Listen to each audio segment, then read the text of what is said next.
Breaking news! The week started with an atmosphere of joy mixed with concern. We have important updates, and I'll tell you everything that's happening. But before we continue, please click the like button if you've been a Cleveland Browns fan for over 20 years. It's great to see fans of all ages. There are people here who were at the first game. If possible, comment like this: "Let's go, Browns. Let's go to the Super Bowl." Well, let's get straight to the point. Quinshon Judkins, a name that, just a few weeks ago, was synonymous with hope for the Cleveland Browns, is now at the center of a scandal that could completely change the narrative of his career before it even begins. Imagine this: the Browns draft a promising running back, someone many believe could be the future of the position, and before he even signs his rookie contract, he's being investigated for domestic violence. The Fort Lauderdale police report is already public, and there's no way to soften the impact of what was reported. What happened on July 7th is heavy, and the details, revealed 5 days later, are hard to ignore. It all begins at Fort Lauderdale International Airport on Monday night. Judkins and the victim, his girlfriend, arrived from a flight. So far, nothing unusual, but, according to the victim's account to the police, everything changes at baggage claim. She said that as soon as she left the bathroom, Judkins looked at her and said, coldly and sharply, "Oh, wow, I can't believe you, and I'm sick of you." Something reached Judkins' ears, perhaps a rumor, perhaps a message, we don't know exactly what, but it was enough to completely change his behavior. O mais curioso, perturbador, akele, supostamente, fico ainda mais irritado depois de ler mensagens no celular enviadas por membros de sua família. O que quer que fosse, parecia acusar a vítima de algo que Judkins não perdoou naquele momento. Daí diante, o clima foi de tensão. El saíram do aeroporto e entraram em Lamborghini SUV alugado, uma decisão financeira, no mínimo, questionável para novato que nem sequer assinou contrato como time ainda. Dentro do carro, segundo o relatório, Judkins foi ficando cada vez mais agressivo enquanto a namorada tentava explicar que as mensagens estavam fora de contexto. Aqui que a situação fica inaceitável. De acordo com a vítima, Judkins perdeu o controle e deu soco fechado na região do queixo e da boca dela. O golpe deixou hematomas visíveis e, dias depois, ela apresentou à polícia uma foto do machucado. Lembra-se, isso aconteceu no dia 7 de julho, mas a denúncia só foi registrada no dia 12. Por que a demora? A resposta dela à polícia é, ao mesmo tempo, triste e compreensível, ela não queria prejudicar a carreira de Judkins. E ele tinha acabado de ser draftado, estava prestes a começar sua vida na NFL, e ela, inicialmente, quis protegê-lo. Mas, ainda dentro desse intervalo de 5 dias, a vítima conversou com amigos e familiares e mudou de ideia. Como ela própria relatou, chegou à conclusão de que ninguém deveria ser impune por agradar outra pessoa apenas porque joga na NFL. Essa mudança de postura levou a ligar para a amiga Judkins durante a briga, ainda no dia do incidente, tentando fazer com que algo o acalmasse. Em determinado momento, segundo o relatório, ela saia do carro, mas acabou voltando para dentro, decidida a sentar no banco de trás. Isso não impediu novas agressões. A vítima contou que foi atingida mais vezes, dessa vez no braço esquerdo e na coxa, enquanto ele dirigia. Ela tentou se defender chutando,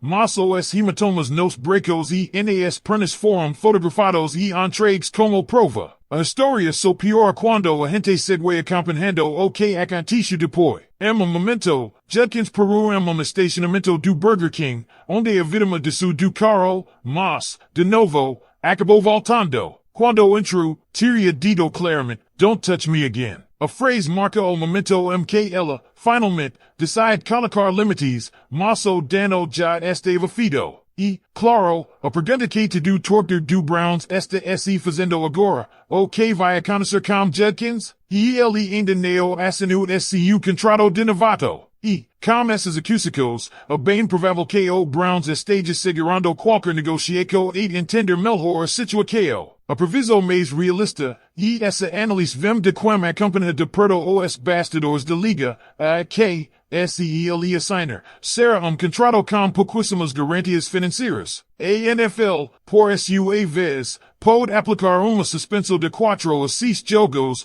algo semelhante ao que já vimos em outros casos recentes. Mas, antes de falar mais sobre as consequências esportivas, quero saber de vocês, o que acam dessa história? Vocês acam que o Browns deve, de fato, assinar com Judkins depois de tudo isso ou seria melhor cortar Lacos antes mesmo do contrato ser fechado? Digam nos comentários a opinião de vocês porque, sinceramente, essa pode ser uma das decisões mais polêmicas que veremos no time neste ano. E agora, Torter, aqui que a conversa fica ainda mais séria. Porque, essa é a situação de Deshaun Judkins já é grave do ponto de vista humano e legal, o que isso escancara sobre a cultura dentro do Cleveland Browns talvez seja ainda mais preocupante. E precisamos falar disso de forma direta, porque não adianta fingir que é apenas caso isolado. Esse tipo de comportamento, infelizmente, parece estar se tornando padrão entre alguns dos mais jovens jogadores do time,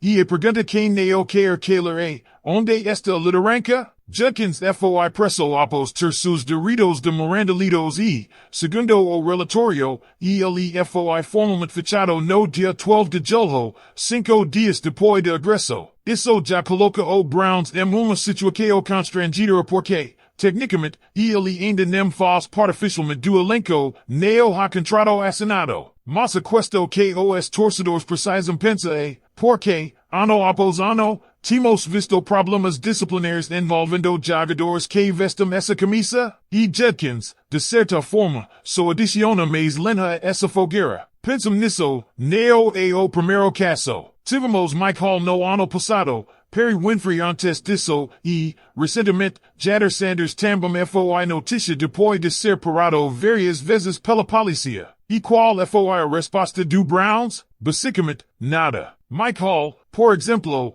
continua no time. Então, por que seria diferente com Judkins? Por isso que muitos analistas, inclusive quem acompanha os bastidores de perto, acreditam que Judkins vai acabar assinando, sim, contrato, provavelmente sem dinheiro garantido, e cumprindo uma suspensão de 4 a 6 jogos. E o mais intrigante é como essa postura branda do time pode estar afetando o comportamento dos novatos. Se os veteranos e a liderança do vestiário não estão dando o exemplo, porque esses jovens jogadores sentiriam que precisam manter padrão de comportamento mais rígido? Essa é uma das grandes críticas que vem sendo feitas, e com razão. Não existe, hoje, no Browns, uma cultura forte o bastante para que o jogador entenda imediatamente, aqui, não tem espaço para deslizes. Pelo contrário, a impressão que fica é de que você pode dar suas cabeçadas que, no FIM, continua no elenco. Isso, Torter, é problema que vai muito além de Deshaun Judkins. Há uma questão estrutural, e quando você para pensar no impacto disso no desempenho do time dentro de campo, a ficha química quer.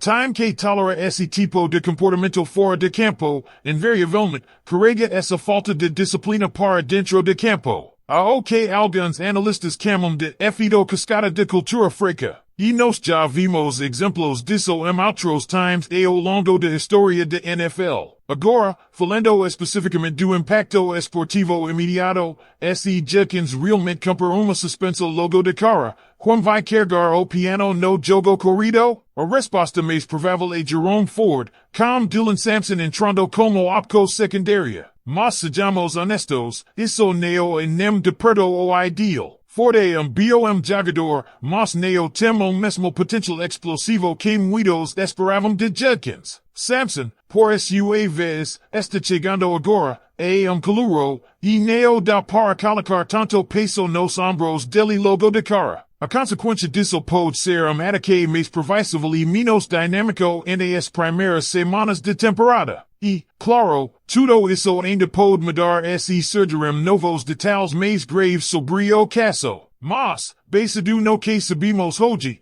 o mais provável é que o Browns após na velha cartilha, segura o jogador, aplica uma suspensão interna enquanto a NFL avalia e depois libera ele para jogar. Mas a grande questão é, será que vale a pena? Será que manter jogador envolvido em caso tal delicado não manda a mensagem errada para o vestiário inteiro? Torter, aqui que eu quero te ouvir de novo. Com tudo isso exposto, Com todas essas consequências possíveis, você achako Browns deve manter quinchon judkins e apostar que ele vai se reerguer. O time deveria ser implacável e correr qualquer vínculo antes que ele sequer vista o uniforme oficialmente. Comenta aqui embaixo, quero saber sua opinião. E, se você curtiu essa análise de Rita, sem rodeios, deixa o like e se inscreve no canal, porque a gente vai continuar acompanhando cada detalhe dessa novela e trazendo tudo para você. Torture dos Browns, que quer saber a verdade sem filtro.